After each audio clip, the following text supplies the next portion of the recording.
Welcome to the Polar Data Accessibility webinar. I'm Mariama Dryak. I'm the Director for the Polar Science Early Career Community Office, or PSECO, which is a national level office supporting early career scientists in the polar sciences through community building, professional development, funding, and more.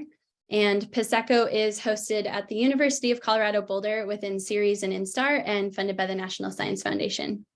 We're so excited that so many of you could join us today. If any of you run into any technical hiccups throughout the call, Casey Marsh, who's waving on the screen now, is with us today to provide technical support. Casey is with CERES Education and Outreach at the University of Colorado Boulder. And so feel free to directly reach out to her if you run into any issues.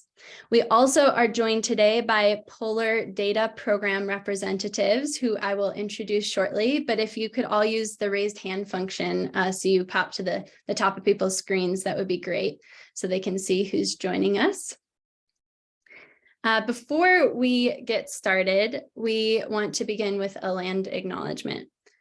PSECO supports polar scientists in locations across the United States with research focused on both poles and in high alpine regions across the world. And we acknowledge that much of that science takes place on the unceded traditional territories and ancestral homelands of Indigenous peoples. And with that, some of the science done in these locations has historical roots in colonialism.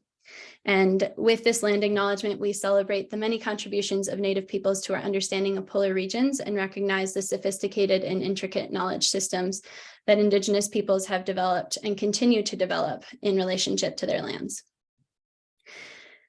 At the core of PSECO is inclusion, and so we expect that all attendees on the call will adhere to PSECO's community guidelines when interfacing with others on the call, which Casey just posted a link to in the chat.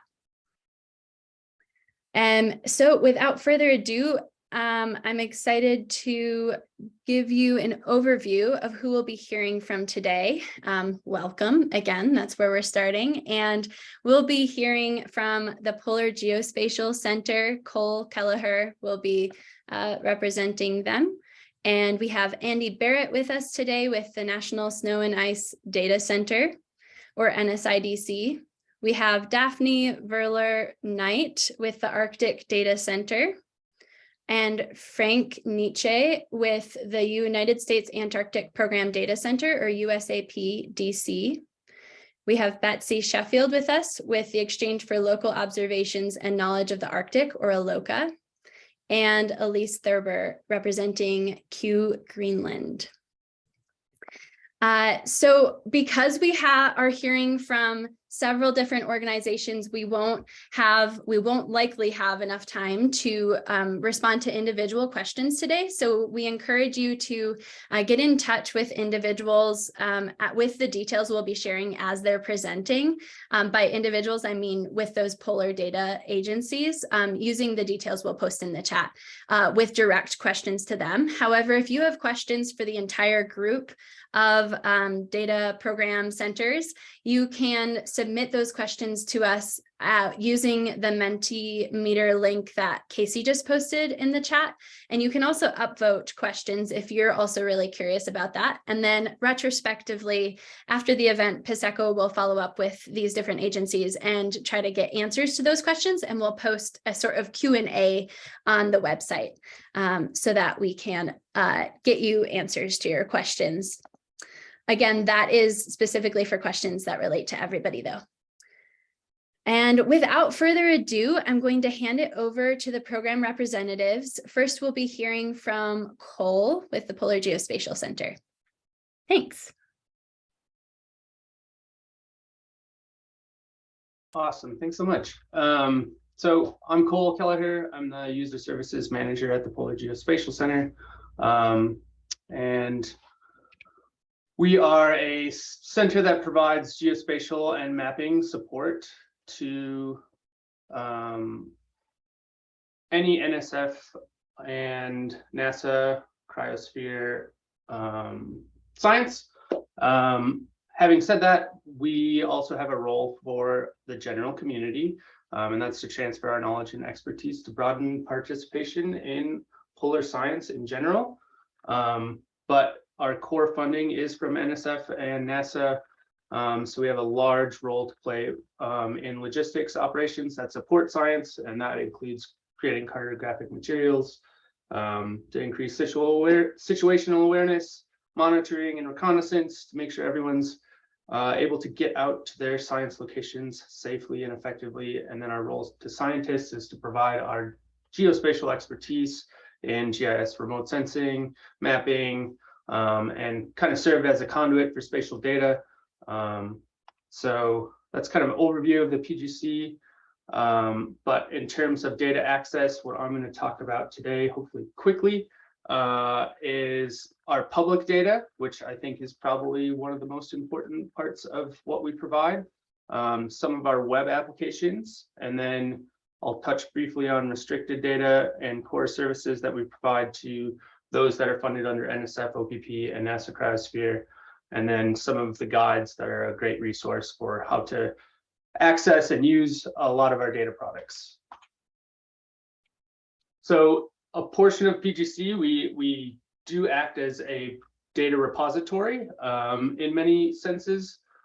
We have a whole archive of airborne products, which includes aerial photographs over Alaska, and then aerial photographs over Antarctica. And these are historical aerial photographs, as well as some more modern aerial photos as well. And we make those available online free of charge in nice web applications that I'll touch on later. We have a map catalog of historical and contemporary polar maps. And then we also work closely with the USGS in improving the accuracy of geographic place names. And those can be found at the USGS Geographic Names Information System. Currently, that system is down for maintenance, but we've worked closely with them to improve that accuracy. So people, when they see a place name or a feature, they can reference it correctly. And if there's any search and rescue, or if they want to, look at where they're at on a map, it's represented accurately. In terms of our additional airborne products, we do have some LiDAR that was flown over the McMurdo Dry Valleys.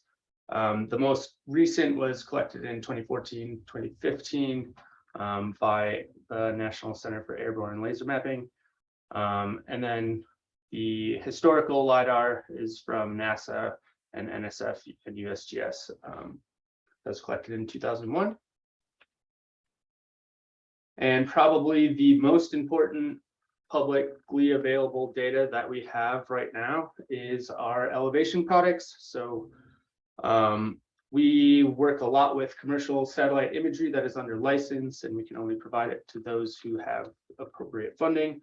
But derived products are not covered under that license. So we've used that satellite imagery to create elevation models over the entire Arctic and Antarctic.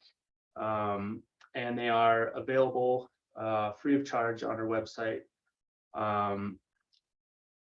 We did a recent release of the Arctic and Antarctic, and the Antarctic we call reference elevation model of Antarctica.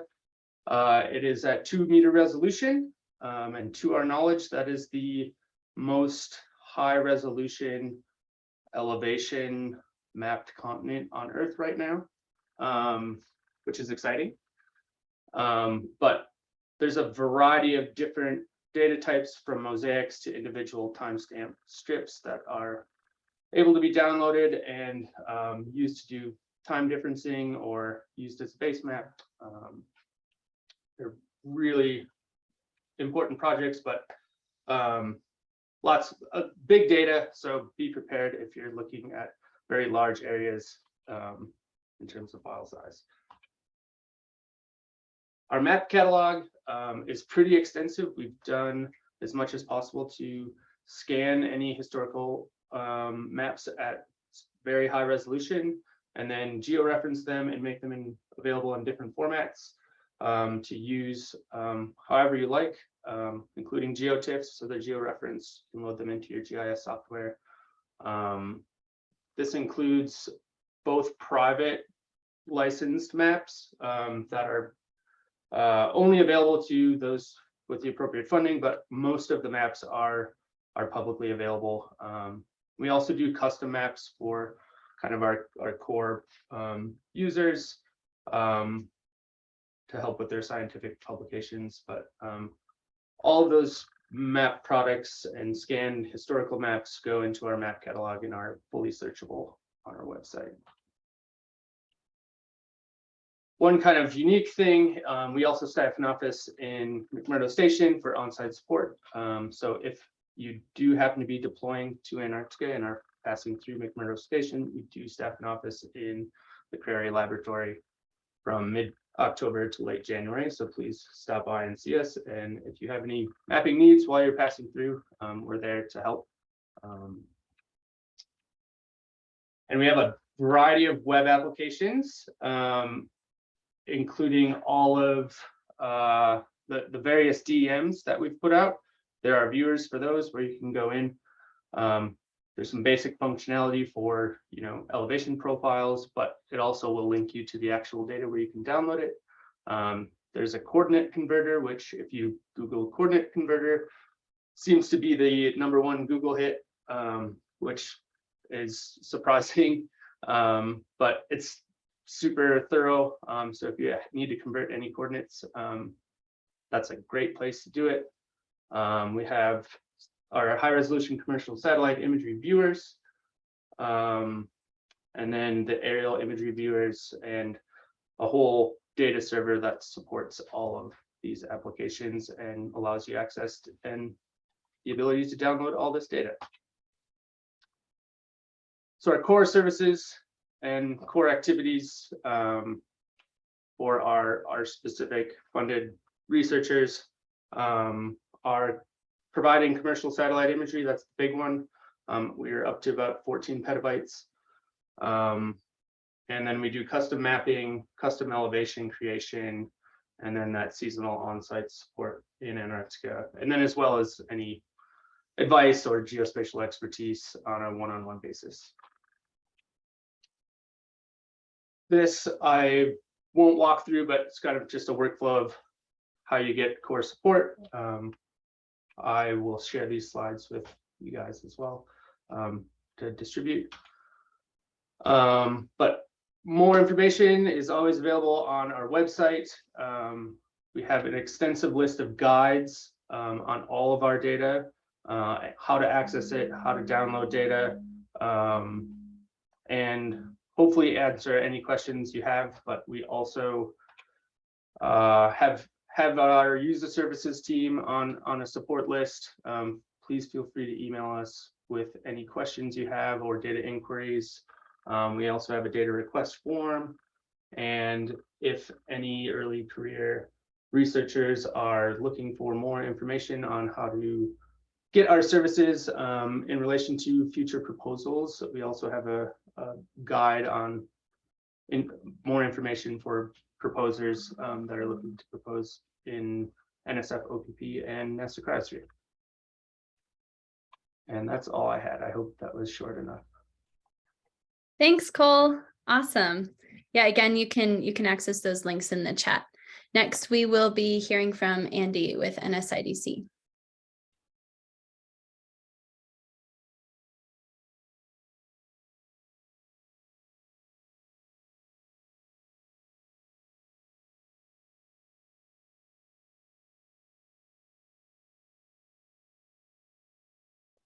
And Andy, you're muted just in case you're talking right now.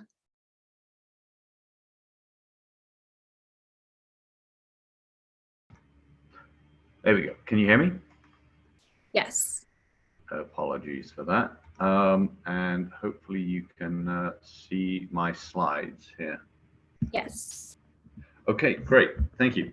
Right. So my name's Andy Barrett. I'm from the National Ice Data Center, which is in Boulder, Colorado, as part of the University of Colorado. My colleague Jennifer Roebuck is also on the call here and can is going to monitor chat. I know we have Menti running, but she's also monitoring that. The National Snow and Ice Data Center is funded both by NASA and NOAA. We also receive funding from NSF for some of our science activities. And we're a NASA Distributed Active Archive Center, or DAC, one of 12 within NASA. And we're charged with archiving and managing and distributing Earth observation system data collected by NASA missions that pertain to the cryosphere: snow, ice, frozen ground, sea ice, etc. We also hold some NOAA data sets as well. So what do? Well, we manage and distribute scientific data.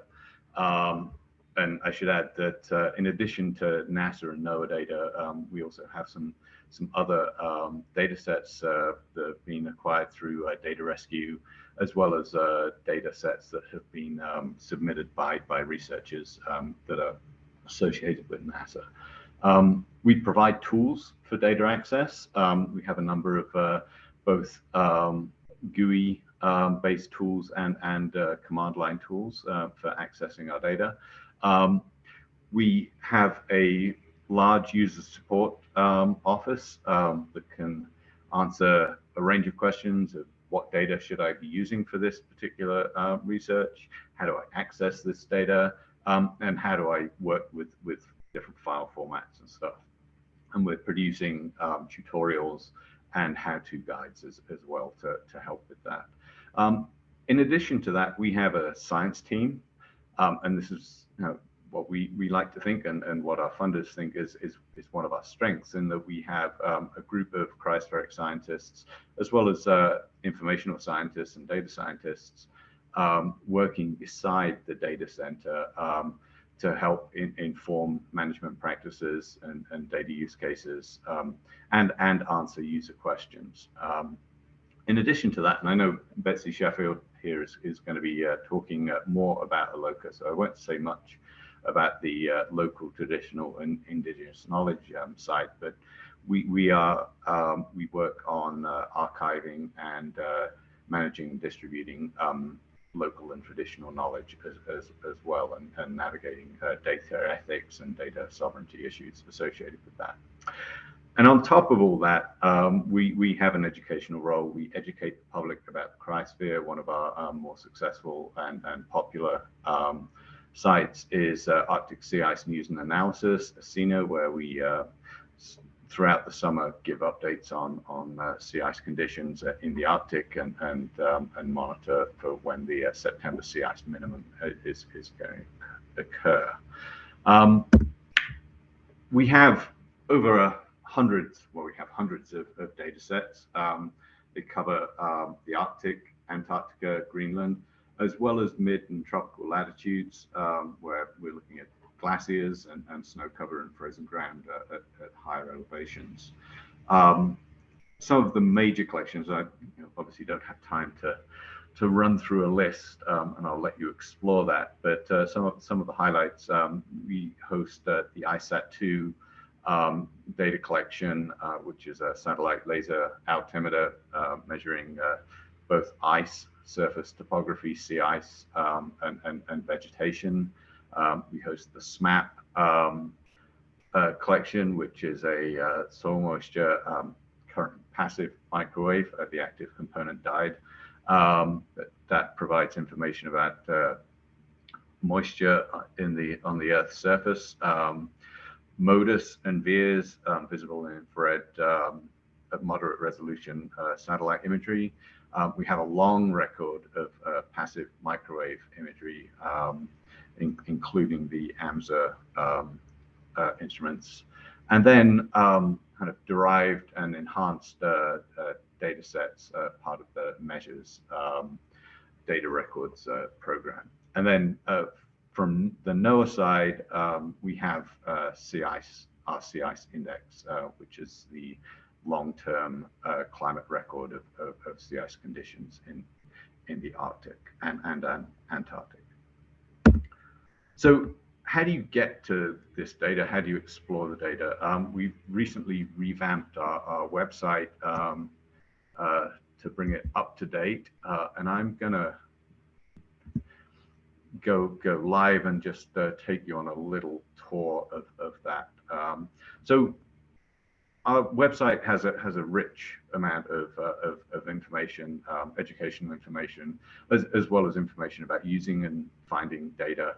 And what I want to do is take you to our Explore data pages. You can get there either by clicking this link here or by clicking this button here.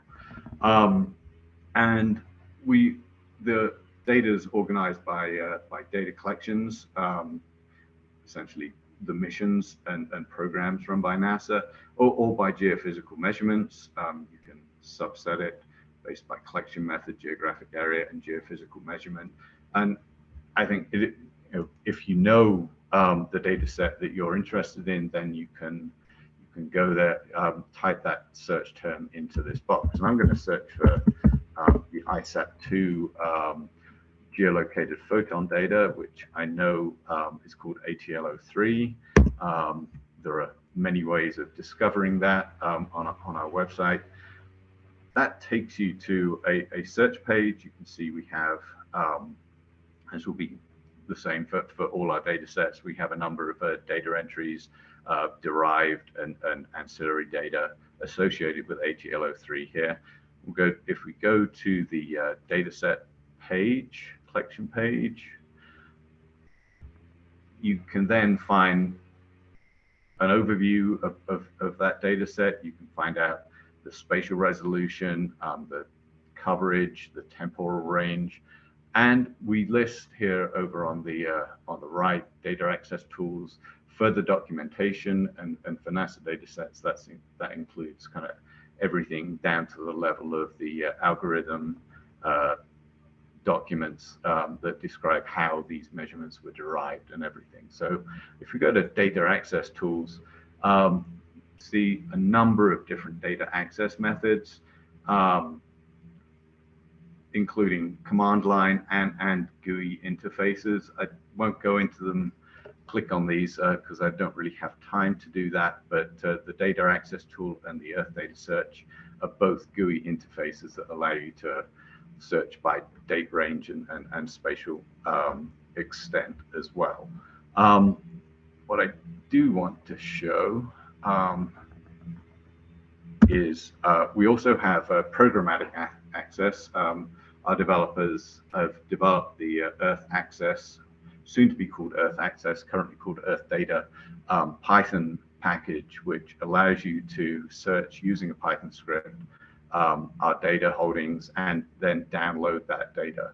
And one of the big moves is NASA's trying to move all their data to the cloud. This is a period of transition at the moment. NSIDC has ISAP-2 and ISAP laser altimetry data in the cloud on the Amazon Web Services region US West 2. The advantage there for scientists is if you set yourself up with an Amazon cloud account, you don't need to go through the download and analyze steps. You can skip the download, you can subset your data, you can analyze the data, produce figures directly in the cloud, and then just download those figures or subset of data to your machine without ever having to spend days or weeks downloading vast amounts of data. So that's an exciting move. We have a lot of educational material that we're working on to help you do that, and building up the expertise as well within our user services to help you migrate your workflows to the cloud if that's what you want to do. Of course, you don't need to do that. You can still stick with the more traditional download, analyze steps.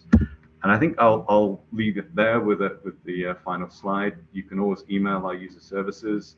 As I said, we have a vast amount of tutorials and educational and user help documents that you can work with. So I'll stop there, stop sharing my screen, and thank you for your time. Thank you, Andy. Next, we'll hear from Daphne with the Arctic Data Center.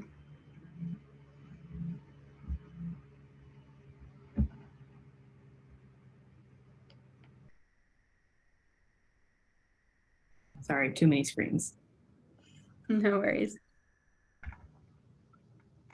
Alrighty. Hi, everyone. My name is Daphne Verlar-Knight, and I'm one of the project data coordinators here at the Arctic Data Center. My role is to help curate metadata for all data sets that are submitted to us, and I also help develop and lead training sessions and manage a great team of interns that help with the dataset curation process. So, what is the Arctic Data Center? The NSF Arctic Data Center serves as the primary data and software repository for the Arctic section of NSF's Office of Polar Programs. And our mission is to help the research community reproducibly preserve and discover all products of NSF funded science in the Arctic, including all data, metadata, and software products. In alignment with our mission, we offer many different services to the Arctic community. We're best known in the research community as a data repository or archive, where researchers can upload their data for preservation and reuse by others. In addition to being a data discovery portal, we also offer top-notch tools, support services, training opportunities, and data rescue services. So we're a data repository, but how do you know who has to submit data to us? There are three main categories of people who are required to archive their data and or metadata. So if you've been awarded a grant from the NSF Office of Polar Programs, you must submit metadata and your data to us within 2 years of collection or before the end of the award, whichever comes first. Next, we have people from the Arctic Observation Network. On a shorter timeline with 6 months of collection, you have to submit data and metadata. And lastly, if your research is part of the Arctic Social Sciences program, you need to at least submit a metadata record. We understand you can't always archive data when it's sensitive, and we don't necessarily want you to if it's highly sensitive. And we're definitely here to help researchers kind of navigate that decision for what to upload, if anything. Next, brief overview of the ADC's archive. Overall, we hold about 7,000 data sets and just over 70 terabytes of data. Most data sets are under or around 10 gigabytes, though. We try to aim for a 2-week turnaround time, but processing length can vary based on the number of files and the size of them. So if you're planning on having larger submissions, we encourage you to let us know ahead of time so that we can work with you and be prepared for a large influx of data. Perhaps unsurprisingly, the nearly 70 terabytes of data covers a wide variety of disciplines. Earlier this year, we released an academic discipline ontology that we now use to classify data sets. And the four main trunks of those are social science, natural science, engineering, and formal science, so like computer science and data science.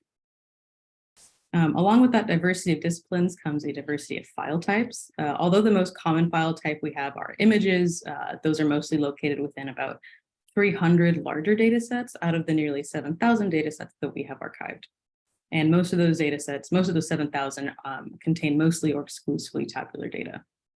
That being said, we also have remote sensing images, audio files, and applications and software that have been archived with us. The data that we have also span a variety of temporal and spatial coverages. The data represented in our repository spans across centuries, and as you can see from the bottom image, spatial coverage is Pan-Arctic and subarctic regions, which is pretty cool. Moving on to the data discovery portals. Right now you're looking at the whole dataset catalog view, and you can narrow your search down by clicking on one of the map areas and doing a general search, or you can search by attribute. Clicking on a dataset brings you to this page where you have the option to download all of the files or download a few of them, just one at a time if that's more your style. All the raw data is in open formats to make it easily accessible and compliant with FAIR principles. And below the folds, you would find narrative metadata that describes the dataset as a whole. The metrics at the top of the page also give info about number of citations, downloads, and views of the dataset. And going on to tools and infrastructure, across all of our services and partnerships, we are strongly aligned with community principles of making data findable, accessible, interoperable, and reusable, or FAIR. We have a number of tools available to submitters and researchers who are there to download data. Some of that includes our metadata quality report, our web submission forms, and many others, such as provenance tracking, which allows you to see kind of the lifespan of data. So maybe you have like an Excel sheet that you use that you cleaned up with an R script, and now you have a CSV that you use a Python script to turn into a TIFF file or something like that. And provenance tracking is a great way to see kind of the beginning to end of how researchers got from A to B. We also do support services, which is basically the curation team, which is what I'm a part of. So basically, someone will go in and submit a data set to us. We are notified of that, and we go into a great loop of us, me and my interns, processing your data set, looking at the metadata, filling it in, communicating with researchers to fill in gaps of knowledge, and making sure that pretty much anyone else, any reasonable person who looks at your data set can understand it and hopefully reuse it. We also offer trainings, and we do outreach events, kind of like this webinar. And we also have a monthly newsletter, if that's exciting to you. Our trainings are designed to meet researchers where they're at in terms of data management and analysis, skill level, and familiarity. We've had PIs attend our fundamentals course to brush up on their data management skills, and we've had early career PhD students attend our inaugural scalable computing course that we just had. If that is exciting to you, we are currently accepting applications for the next round of our scalable computing course. So if learning about parallel processing, cloud computing, and Docker environments sounds exciting to you, I'd encourage you to apply. If not, we're in the same boat. That's out of my wheelhouse. But the deadline for that is December 5th. And in the spirit of open science and accessibility, you can also find our most recent materials to each course online. A recent addition to our site includes a social science resources page, which you can find under the community tab.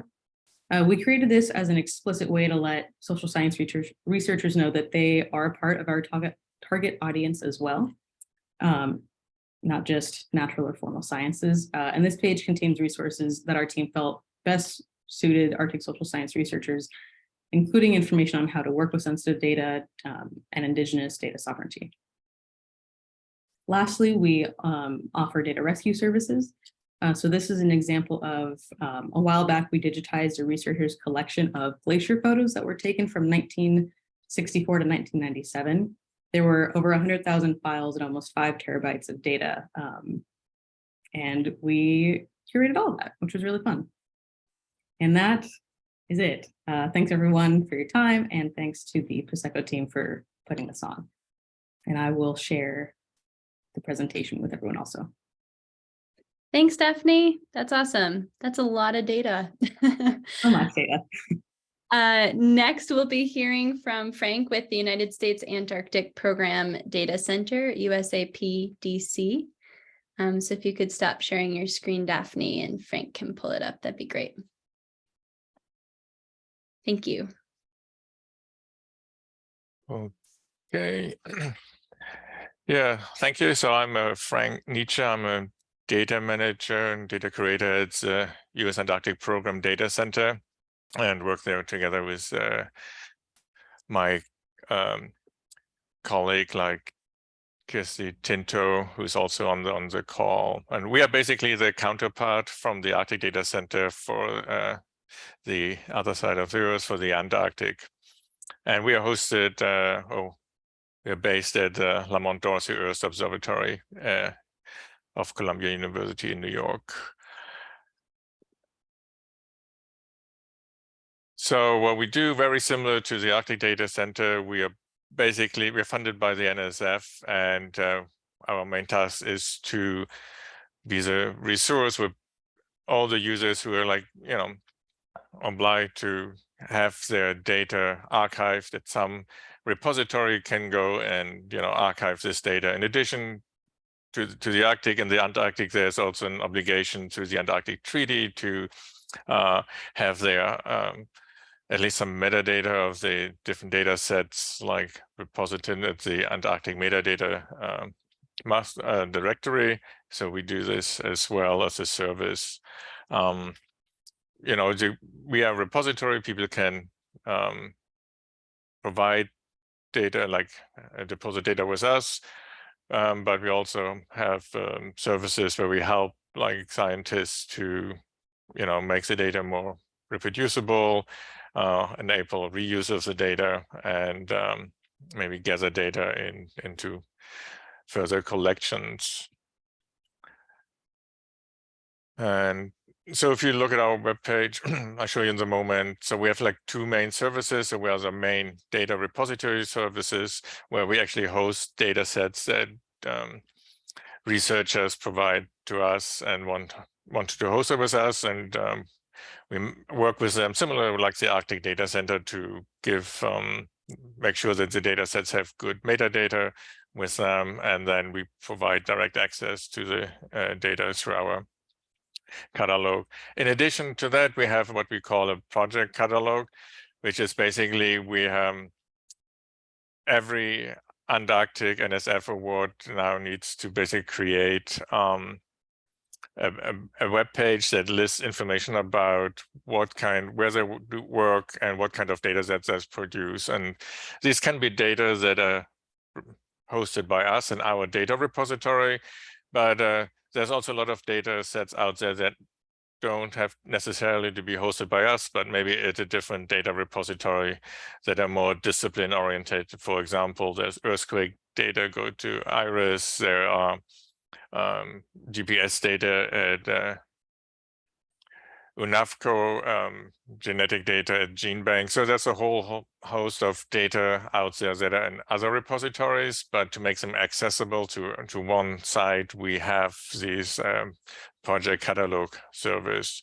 And at the moment, I think we have about a bit over 800 data sets in our own repository, maybe around like 30 terabytes, I think. And the project catalog, we have over like 1,000 projects at the moment, which has, you know, each project can have multiple links to different data sets, either at USAP-DC or at another repository. And I have to say that because the project catalog we only started like a couple of years ago, there's a lot of older projects that don't necessarily have an entry in our catalog yet, but people can always come and add older information about older projects and add links to the data in the catalog, and we over time hope to grow this catalog also like backwards, so we're getting a more complete data set of those. So if you come to our webpage, you will see the three functions. So you can register your project, you can deposit your data sets, and there's like web forms underneath each of those where then users can go and submit the data information, project information, and then we will reach out to those and work with them to get the project registered on the webpage or their data sets into the repository. But today I'm gonna focus on the how to find data and what kind of data we have in our repository. So thematically, everything that's collected in Antarctica can end up in our repository. So we have biological data, glaciology data, we have astrophysics, astronomical data, oceanographic collections, ice core data, all range of different data sets. The main thing, if you come to the search page, is you get you can search through both the project and dataset catalogs at the same time. You can look search by free text that looks for keywords or information in the abstracts. You can look by title. You can look by certain person if you know somebody has done certain research or award. Or if you're looking for all the data that in a specific repository, you can search by this as well. Or you can just go and browse our holdings down here, which is going to be, if you don't narrow it down, will be a very long list. But then we have usually for this the project title here and some other information about what's in what number is, when it was created, and who's the main investigator. in the middle, and then we have the links of the different data sets here with the name of the repository where it's hosted. So you can search here, narrow it down, and then click on those information to get more information and get to the data or project. In addition to that, we have also the option for a map-based search. So here is basically every dot on this map will be a data set. Sometimes these data sets are actually quite extent, they're like wider than each dot. So, but if you click on a dot, there will be like a box indicating what the extent of the data set is. The main reason we do this, if we have all data sets displayed as boxes, there will be so many boxes you can't really see the individual data set. But if you click on one, you also get information and a link here as a pop-up note where you can go and get more information. And to put these different data sets into context, we have different options of what you can display as a background of the map.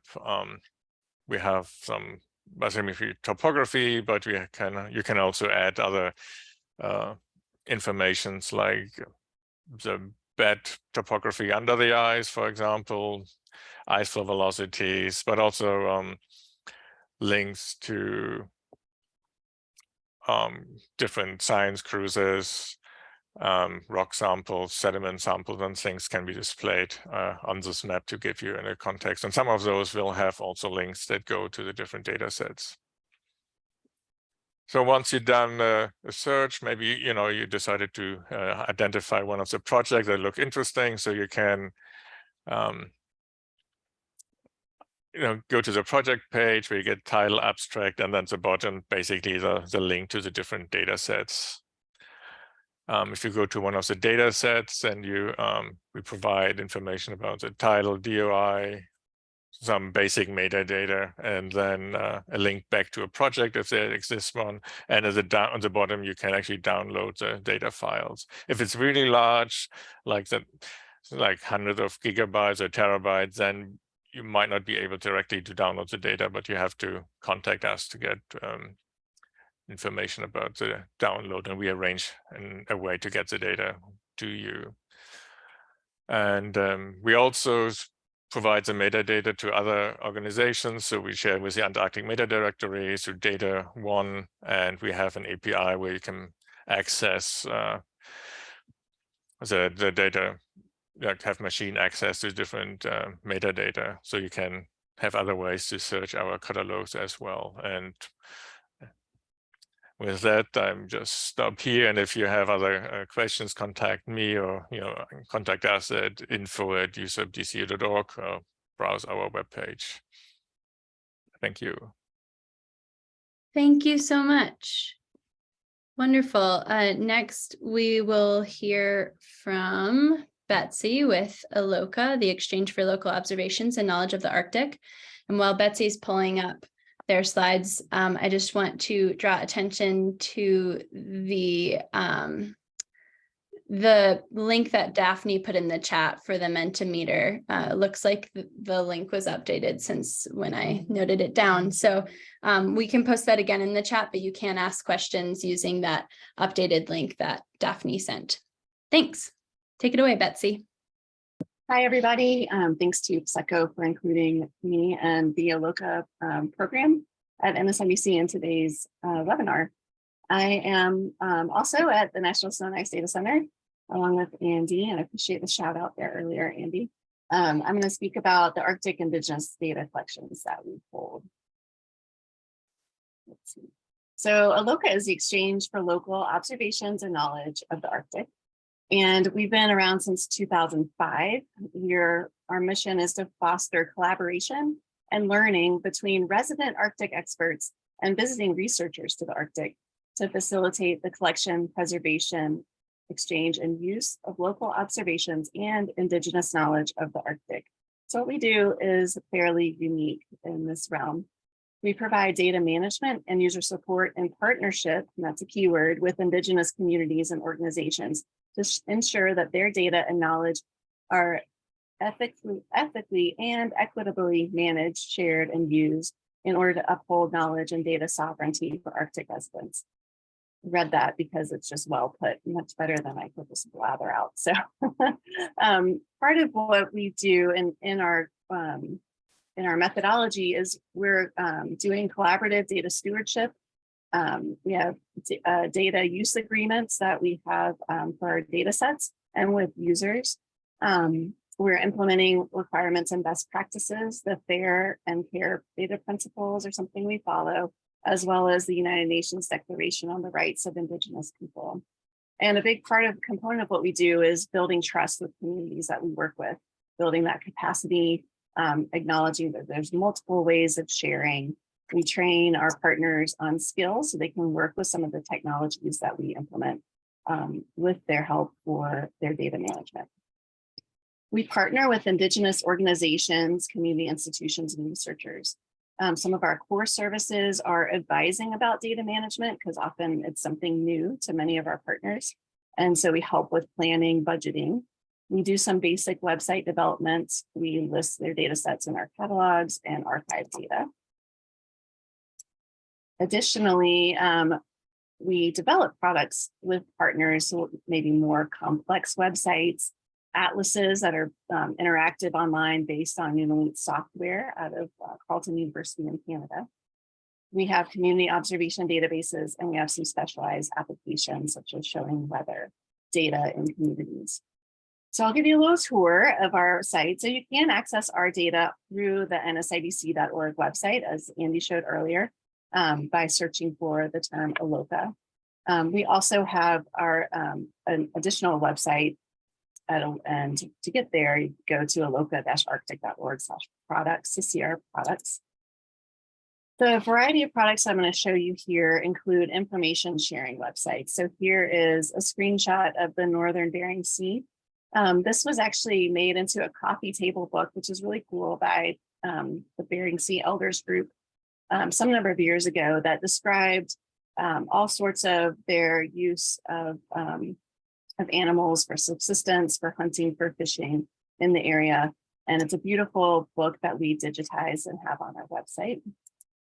We also more recently worked with a researcher who works with indigenous people in Siberia, and has been researching the bear ceremonialism of these communities in Siberia. So this website is really unique and interesting about those practices. And this site was translated from English into Russian.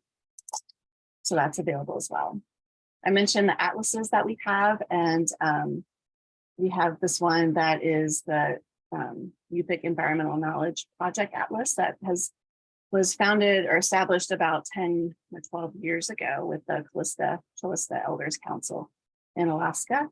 These dots are place names. And so we've worked with the communities there to identify and put into an online atlas place names that are very important to them, locations that are important.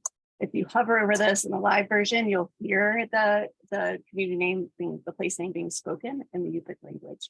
And you can click into it to learn more, see photographs, videos, etc.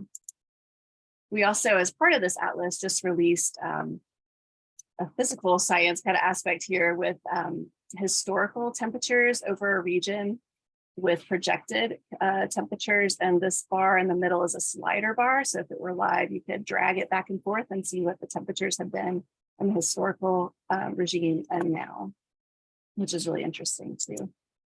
As part of the UPIC Atlas, we worked with students here. They worked on recording the place names that are part of the atlas, and they uploaded those directly. We worked with teachers on the right in Bethel and the Lower Kuskokwim Valley School District to help them implement curriculum that they wrote around this atlas so that they can get their students actually engaged in identifying unique observations that they'd like to include in the atlas. Another product that we have is around hunting and observations in sea ice along the Alaskan coast. This is in partnership with the Alaska Arctic Observatory and Knowledge Hub. We've got this database came to us in 2012 with records back to 2006.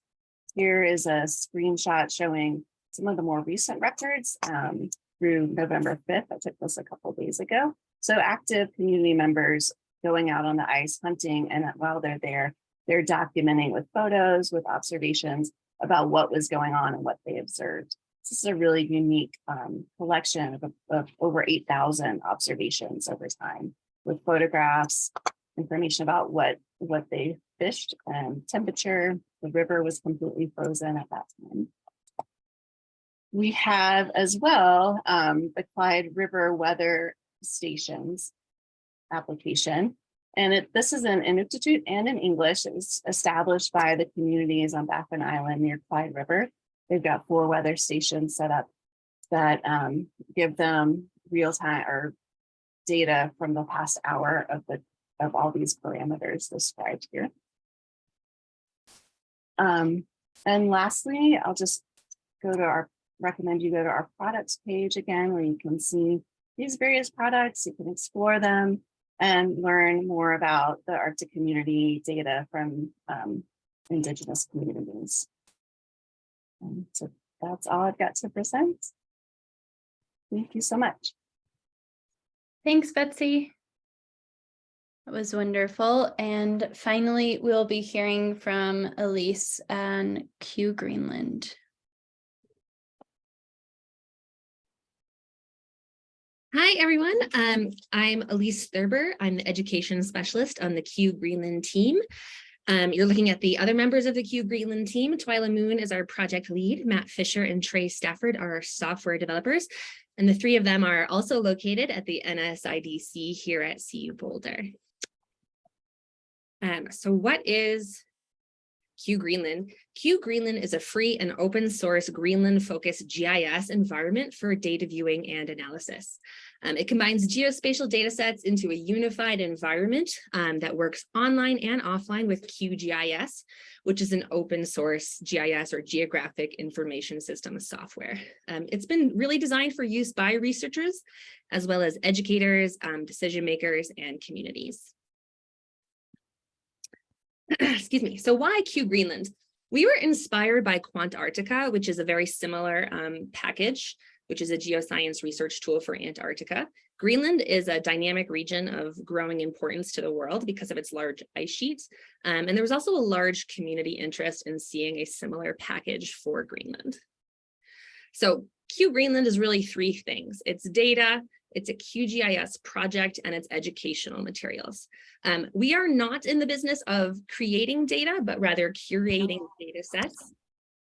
What we've done is we've curated a set of publicly available published data for the most part. There are some base maps that we did have to create. We've put all this geospatial data in a common format and with a common projection, which if you've worked with GIS data before, you know that projection issues are very common. We've also curated the projects that you open up in QGIS, and this puts the data in a symbology and a style that we feel works really well for that data. And it's also grouped data together by topic or theme. And then finally, we have educational materials available to help people who are brand new to QGIS or GIS in general to get started with using Greenland data in a geographic information system. So how do you access QGreenland? Well, first you'd have to download and install QGIS, which is a free download available at qgis.org. And then you would download and unzip the QGreenland core data package at our website, qgreenland.org/download. And it looks like this, and you would pick the data center closest to you for the quickest download. It is a fairly large download. It's 3 to 4 gigs, but then you would open that up in QGIS. So when you open up the QGreenland core package, you'll see all of our data layers organized by theme. So we have a broad range of themes covering everything from biology and glaciology, sea ice, and regional climate models. We have a list of all our available data layers in that download in a spreadsheet. We also have a full user guide and a shorter quick start guide for those who are fairly familiar with QGIS. And then our project file in there where we have our data layer organized in folders and stylized in a way that we think works. We also have really extensive documentation available on Read the Docs. I'm just going to go ahead and open that up for you real quick here. In our Read the Docs, we have how to get started in QGIS. We have some extensive tutorials in here, including a video series to get you started. We have some practice analysis modules that you can undertake, and as well as some other how-to guides. I want to show you the GIS, the QGreenland interface here. So when you open QGIS and you open the QGreenland package, you'll see all our layers here in the layer panel organized in these folders. And so glaciology is fairly popular. And so you can turn those on. The nice thing about GIS is we have the metadata listed in here, so you can see where this data comes from and cite that directly from here. And I also want to point out one other thing. We also, this is a little collaboration crossover event here. At the Arctic Data Center, we have a QGreenland portal, which allows you to search data, just Greenland focused data by year, by author, and by geography. So that's another way to pull in data that we don't have in our QGreenland package into QGIS for you. So I'm gonna keep it brief because I know I'm last here. So questions, QGreenland.org has all of our available resources.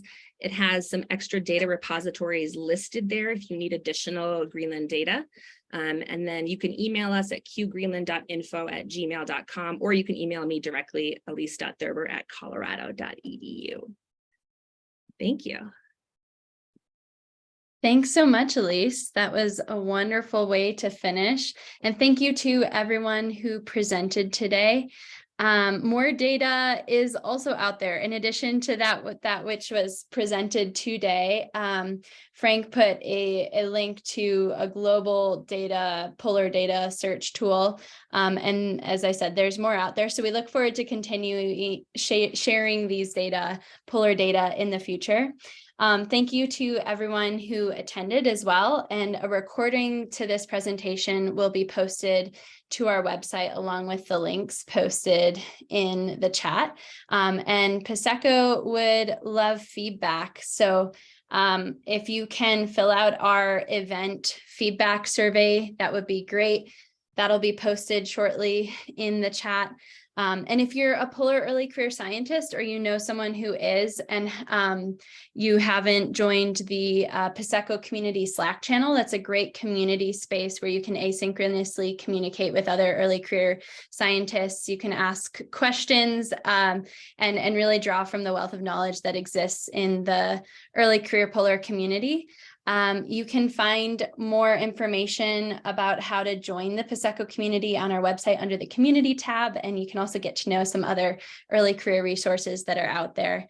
Again, you can ask questions to everybody who presented today, and we'll put that in a Q&A section on our website using the details on this slide here. And then Casey, if you can move to the next slide, we have some upcoming events. So we'll have some in-person events happening, which is very exciting. We've been doing a lot of things online, which has also been great.